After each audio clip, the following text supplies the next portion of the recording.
నేను ఆడికి పోతున్నట్టవా అన్నా అది ఒక మాట నన్ను ఎందుకు పిలిచినావునా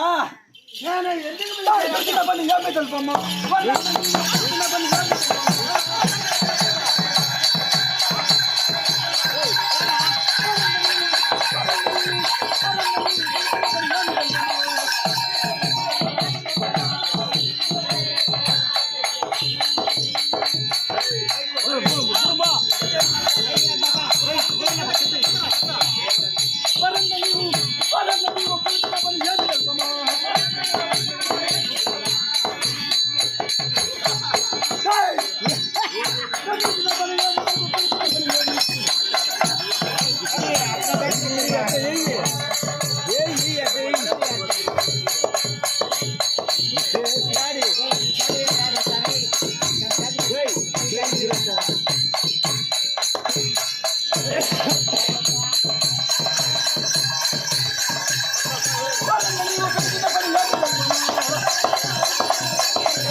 పనులు కాకనే నిన్ను ఒకే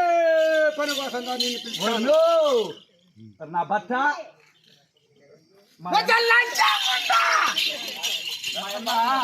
ఎంత బాగున్నాడో మా అన్న అన్నా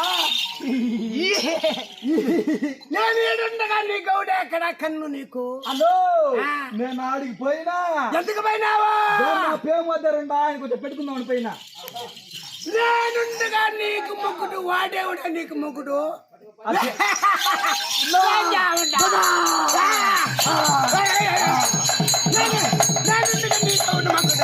అన్నా నువ్వుండగా నాకు నువ్వు నీకెవరు సార్ పక్కన